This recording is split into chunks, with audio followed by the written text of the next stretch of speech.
अस्सलाम नादरीन, मैं हूं असद अली तूर अपने प्रोग्राम असद तूर अनसेंसर्ड में। और आज जो हम आपको बड़ी खबर देंगे और इस खबर को ज़रा जिसे कहते हैं ना वो मज़ीद इसको खंगालेंगे, इसमें से मज़ीद कुछ चीज़ें निकालेंगे, क्योंकि वैसे तो ये एक लेटर है कि GHQ को, पाकिस्तानी फ़ौज को 45,267 यानी कि 45,000 एकड़ ज़मीन नवाज दी गई है सरकार ने। ठीक है, लेकिन इसमें और भी बहुत कुछ है, ज़रा हम इसके ऊपर ज़रा आज आपको कुछ बताएंगे। ये पूरी कौम वो चंद सौ या हज़ार तोशा खाने के जो चंद करोड़ रुपए मालियत के तोहफे हमारे अक्सरियत में सिविलियन मुलाजमीन और सियासतदानों ने लिए थे, उस पर इनको लान तान कर रही थी। और खामोशी से GHQ इस कौम की 45,000 एकड़ ज़मीनी ले उड़ा, जो कि कई अरबों सैकड़ों अरबों रुपए मालियत की होगी। करोड़ों रुपए पे हम गालियाँ दे रहे हैं, जो सैकड़ों अरब रुपए की ज़मीन ईंट के निकल गए हैं, उन पर कोई बात ही नहीं है। तो ज़रा इस पर बात करेंगे कि ये क्या मजाक है। ठीक है, लेकिन ये जो लेटर है, इस लेटर का जो पैराग्राफ नंबर 2 है, यानी कि जो लास्ट पैराग्राफ है, वो इतना खूबसूरत है। वो आपको पाकिस्तान की आवाम, पाकिस्तान की मुंतखब हुकूमत, पाकिस्तान के आइन के तहत तश्कील करदा सरकारी महकमों की फ़ौज के आगे औकात बताती है। जो लास्ट पैराग्राफ नंबर 2 है वो ज़रा बड़ा पढ़ने वाला है, वो मैं आपको ज़रा अभी बताता हूँ। तो पहले तो ज़रा आ जाइए, ये जो लेटर है, ठीक है जी, ये लेटर 8 मार्च को ये जिसे कहते हैं ना नोटिफिकेशन जारी किया गया। ठीक है, और ये जो जारी किया गया, इसमें ये member colonies board of revenue Punjab को ये CC किया गया है, चीफ सेक्रेटरी पंजाब को किया गया है, senior member board of revenue Punjab को किया गया है, सेक्रेटरी एग्रीकल्चर पंजाब को किया गया है, secretary forest wild life and fisheries Punjab को किया गया है, secretary life stock and dairy development Punjab को किया गया है, द सेक्रेटरी इरिगेशन पंजाब को किया गया है। ठीक है, ये वो महकमे हैं जिनके जो सरकारी जिनके पास ज़मीन है, जो उस पर अपने प्रोजेक्ट्स करते हैं, उनको ये लेटर लिख के आगाह किया गया कि जो आपके ज़ेरे इस्तेमाल सरकारी अराजी आपके डिपार्टमेंट्स के पास है, वो अब फौज को दी जा रही है। क्यों दी जा रही है जी? कारपोरेट एग्रीकल्चरल फार्मिंग के नाम पर, कारपोरेट एग्रीकल्चर फार्मिंग के नाम पर यह ज़मीन उनके हवाले की जा रही है, फौज के हवाले की जा रही है, इन महकमों से लेकर जिनको यह खत लिखा गया। ठीक है, और इन महकमों के ज़ेरे इस्तेमाल जो ये ज़मीन थी, वो भक्कर में एक जगह पर लाइफ स्टॉक महकमे के जो ज़ेरे इस्तेमाल ज़मीन थी, वो आपको बता देते हैं, वो 10,273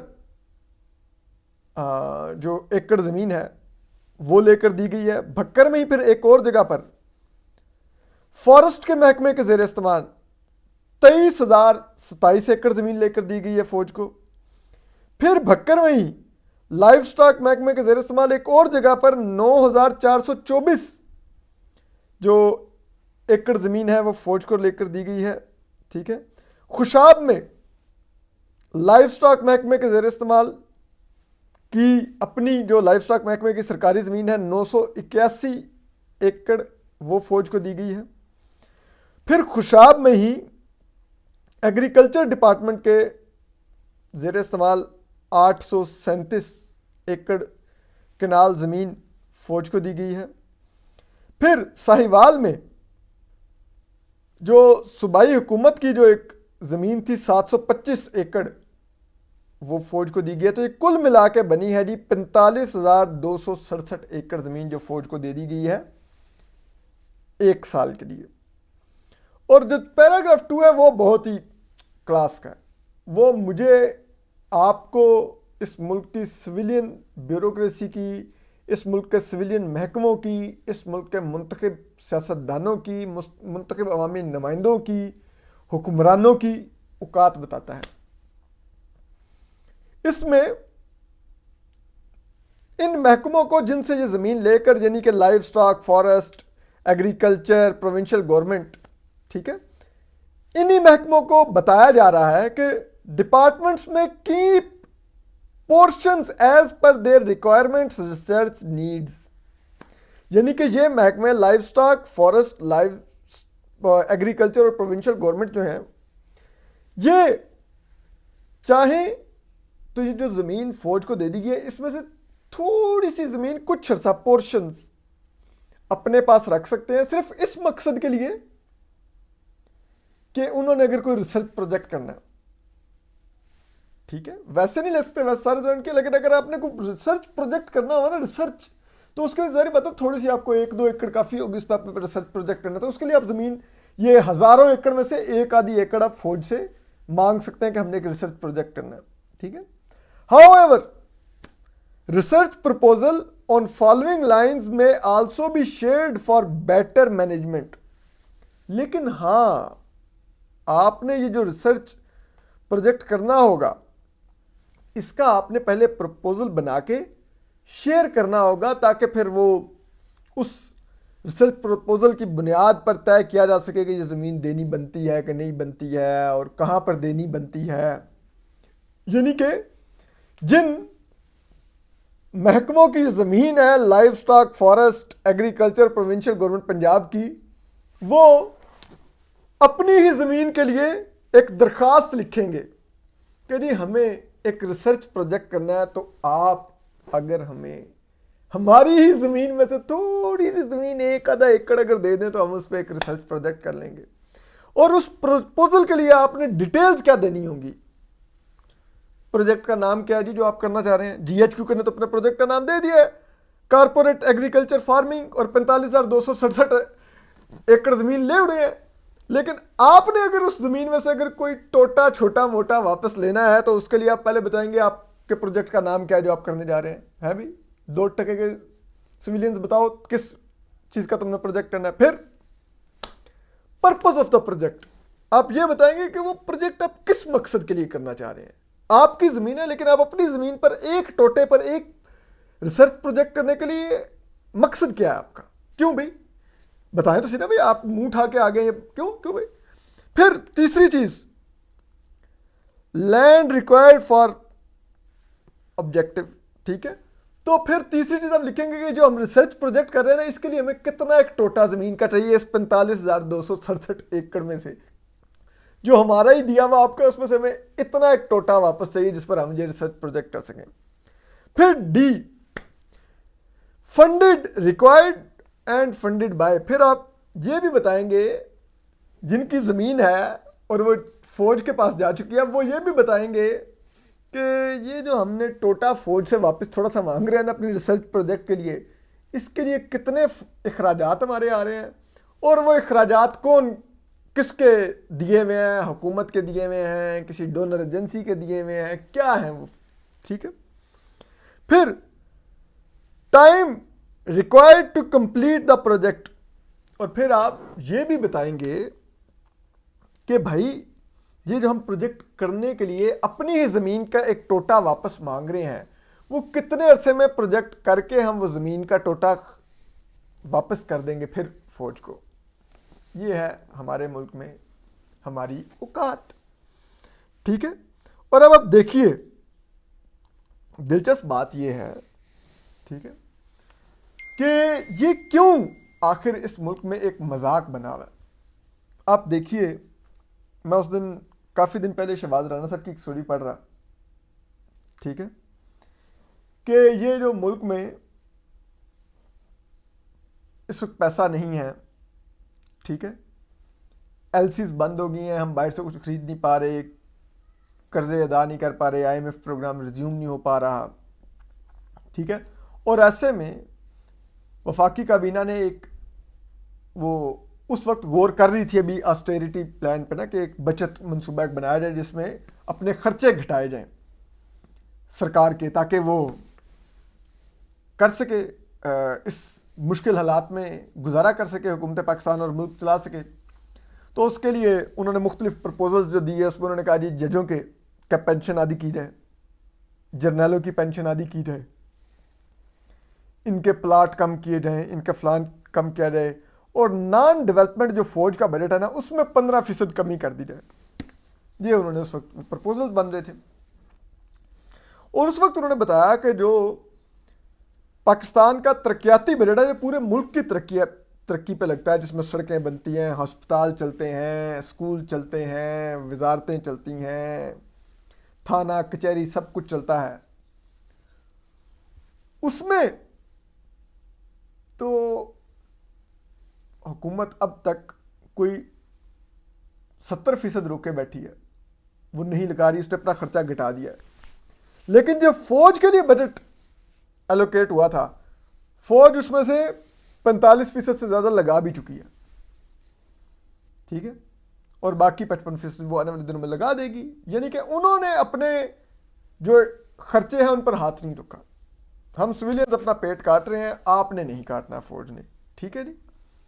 चले हम समझ सकते हैं इस वक्त वॉर ऑन टेरर दोबारा चल रही है, टीटीपी का थ्रेट बढ़ गया है, वो दोबारा से हमले कर रहे हैं, जिसमें हमारी माओं के बेटे पुलिस एहलकार, फौजी एहलकार, हमारे सिविलियंस शहीद हो रहे हैं, हमारे पॉलिटिशियंस शहीद हो रहे हैं। ये सब हमारी माओं के बेटे हैं ना, ठीक है। चले एक समझ आती है कि इस वक्त आपका बड़ा उस तरफ फोकस है, लेकिन यार आप ये बताइए तो सही ना कि ये टीटीपी वाले वापस कैसे आए हैं?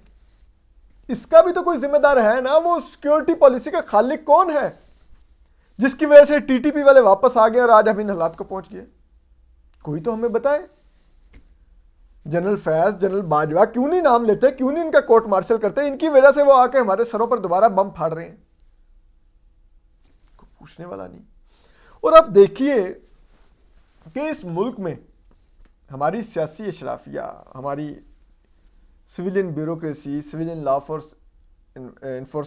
इन्फोर्समेंट एजेंसीज, हमारे बाकी अवाम, वो अपना पेट काट के टैक्स देते हैं मुल्क चलाने के लिए।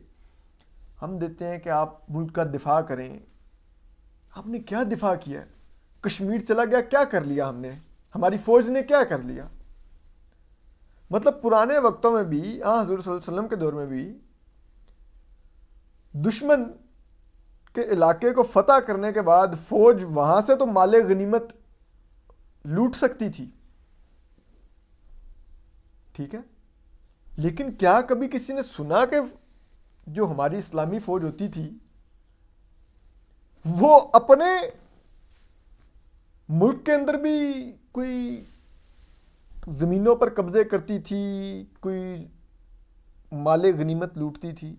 ये जमीनों पर कब्जे और माले गनीमत लूटने के मुतरादिफ ही है ना कि आपने, चलो मुझे समझ आता, आप भारत का एक इलाका को फतह कर लेते हैं और वो कहते हैं कि जी हमने बड़ी मेहनत से फतह किया, हम यहाँ पे अपनी ज़रूरी फार्मिंग करने लगे हैं। ये जो बहावलपुर में आप सैकड़ों हजारों एकड़ जमीन जो रिटायर्ड जर्नलों को बांटी गई है 2-2 मुरब्बे करके, यानी कि 40-40 एकड़, किन खिदमात की एवज बांटी गई है उनके? ये लाहौर बेदिया रोड पे जो जर्नलों के फार्म हाउस हैं, किन खिदमात के एवज हैं? ये इधर इस्लामाबाद में चक शहजाद में जो फार्म हाउस है, किन खिदमात के एवज हैं? ये उकाड़ा में जो सरकारी फार्म हाउस है, किन खिदमात के एवज हैं? क्या है ऐसा इन जर्नलों ने तीर मारा हुआ? और ये तो वो जर्नैल हैं जिनके किए हुए करतूता का खमियाजा आज 75 साल बाद पाकिस्तान एक दलदल में गिरा हुआ भुगत रहा है कि हमें समझ नहीं आ रही हम किस तरफ से निकले।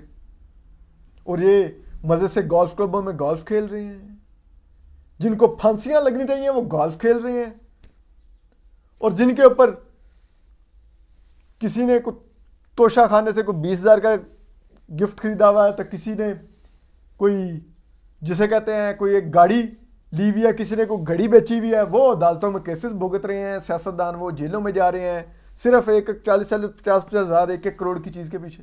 और जिन्होंने अरबों खरबों इधर उधर कर दिए, उनको कोई पूछ रही नहीं है। आसिम सलीम बाजवा को कोई हाथ नहीं लगा सकता कि भाई तूने ये कैसे प्रॉपर्टी बना ली, जस्टिफाई करो अपने टैक्स रिटर्न से, अपनी आमदन से, और बताओ बाहर कैसे तुमने कमाया। कोई जनरल फैज हमीद से पूछ ही नहीं सकता कि भाई तुमने ये चकवाल में कहाँ पे ये तुम एम्पायर पूरी खड़ी कर गए, क्या करते थे। कोई जनरल कमर बाजवा से पूछ ही नहीं सकता कि तूने और मिट्ठू ने 12.7 अरब के साथे कहाँ से बना लिए। ठीक है, और बात यह है कि हमसे बात होती है सियासतदान, देखो ना जी इन्होंने ये इतने की, ये 8 लाख की घड़ी थी, इन्होंने 95,000 अदा करके अपने पास रख ली।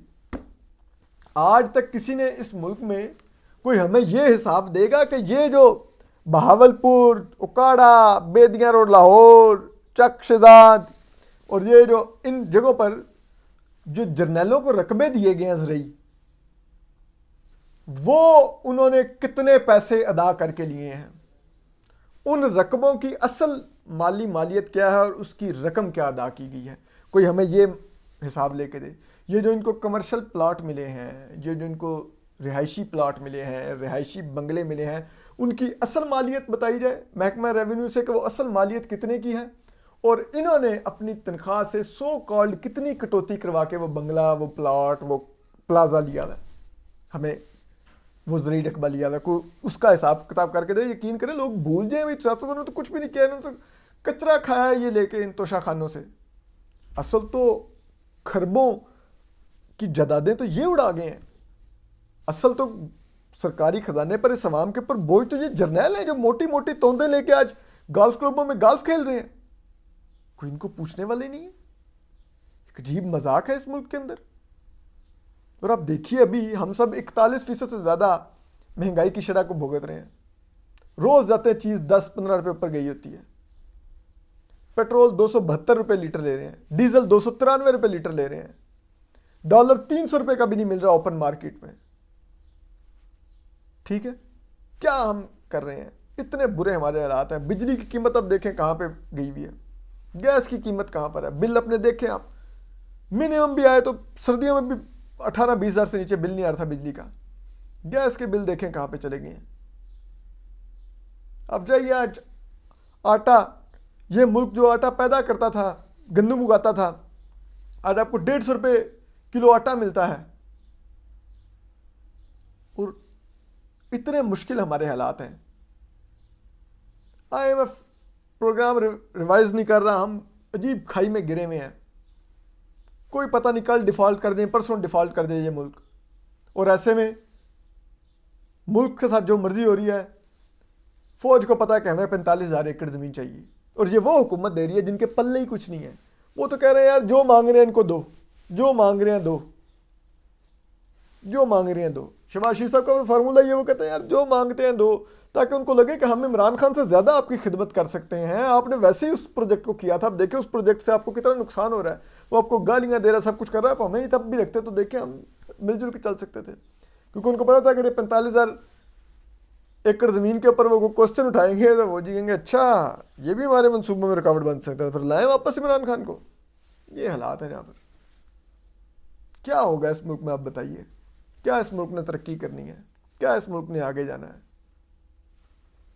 अजीब हालात हैं, मौजें लगी हुई हैं। ठीक है,